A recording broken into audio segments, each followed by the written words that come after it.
Hello bachcho, let's discuss this question. A consumer whose carbon atoms have already passed through three species is A scavenger, B tertiary producer, C tertiary consumer या D secondary consumer. इस question को solve करने का जो की concept है वो है एक फूड चेन को समझना। यदि हम फूड चेन लिखे तो सबसे नीचे होता है आपके प्रोड्यूसर्स को जो खाते हैं वो होते हैं प्राइमरी कंज्यूमर के बाद आता है सेकेंडरी कंज्यूमर जो कि प्राइमरी कंज्यूमर को खाता है, और उसके बाद आता है आपका टर्शियरी कंज्यूमर। तो ये जो प्रोड्यूसर होता है उसका काम क्या है? प्रोड्यूसर एक तो ऑटोट्रोफिक होगा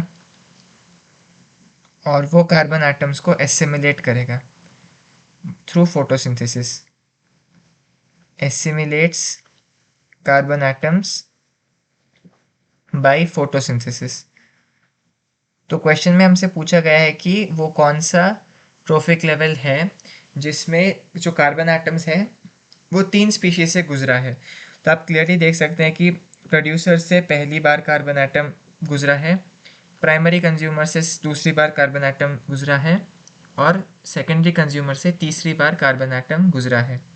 तो जब तक ये कार्बन एटम टर्शियरी कंज्यूमर के पास पहुंच जाए तो वो ऑलरेडी तीन स्पीशीज़ के थ्रू पास कर चुका होता है। तो हमारा जो करेक्ट आंसर है वो है टर्शियरी कंज्यूमर। तो चलिए ऑप्शंस देखते हैं। ए स्कैवेंजर गलत, बी टर्शियरी प्रोड्यूसर्स नहीं होते गलत, सी टर्शियरी कंज्यूमर सही है, और डी सेकेंडरी कंज्यूमर गलत। So the correct option to this question is option C, tertiary consumer. Hope you have understood it well. All the best.